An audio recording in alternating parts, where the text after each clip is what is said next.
और महाराज जी संवैधानिक पद पे हैं। विधायक का पद जो है एक बहुत ही गरिमा का पद होता है। वो पहले खुद का आचरण देखें, खुद के शब्दों को देखें, किस प्रकार की बातें वो कर रहे हैं। उन्होंने पूरा ट्रैक ही चेंज कर रखा है। मैं समझता हूँ पूजा पाठ की बजाय भी ज्यादा ध्यान मंदिर मस्जिदों की तरफ ही है। तो उनको जो है संविधान की शपथ ली है। यहाँ पे विधायक बनता है तो शपथ लेता है। शपथ में ऐसा कहीं नहीं कहा गया कि आप संविधान के विरोधी कोई काम करो। आप अच्छा काम करिए, अपने इलाके के लिए काम करिए, आप धर्म के लिए काम करिए, सनातन के लिए काम करिए, कौन मना कर रहा है। लेकिन जिस प्रकार की बयानबाजी आप करते हैं और फिर किसी विधायक पर आरोप लगाना, ये गलत है। मैंने विधायक जी का बयान सुना था, उन्होंने कहा है कि भाई जिसने अगर कोई धमकी दे रहा है तो आप मुकदमा दर्ज कराइए, कार्रवाई कराइए। अब तो इनका सरकार है, इनका राज है यार, अभी इनकी मदद हम करेंगे क्या? ये तो खुद ही सक्षम होने चाहिए। कभी मुख्यमंत्री को धमकी मिलती है, कभी हाईकोर्ट को बम से उड़ाने की धमकी मिलती है, विधायक को भी मिल गई। तो ये सरकार ऐसा लग रहा है जैसे धमकियों से ही चल रही है। कोई दिन ऐसा नहीं जाता जब धमकी नहीं मिलती हो। ये इनको खुद ही सोचना चाहिए, कोई अच्छे काम करें, ये धमकी आनी बंद हो।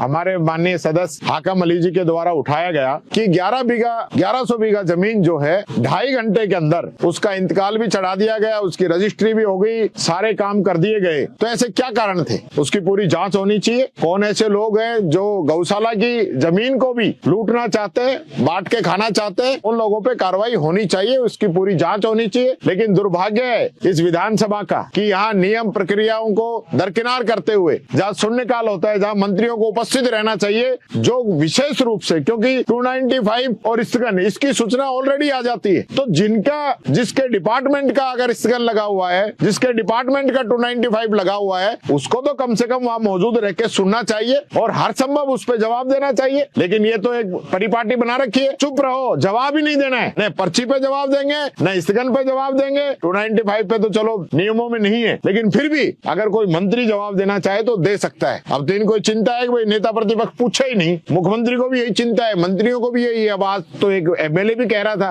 कि साहब आप जो है समय दे दो जिससे हमारा नंबर आ जाए। खुद ये सरकार चाहती है कम से कम क्वेश्चन आए। अध्यक्ष जी ने परंपरा शुरू की थी, नियम बनाए थे कि जो आंसर है वो पढ़ा हुआ मान लिया जाए और सप्लीमेंट्री अधिक से अधिक पूछे जाएं। उसको तो संसदीय मंत्री जबरदस्ती अपने मंत्रियों से पढ़वाता है कि नहीं पढ़ो, चाहे 3 ही पेपर का क्यों ना हो, 15-15 मिनट एक में क्यों नहीं लग जाए। उसमें तो इनको समय का नहीं लगता। जब टीकाराम जूली पूछता है तो तब इनको समय की दिक्कत नजर आती है। ये बात मैं कहना चाहूंगा।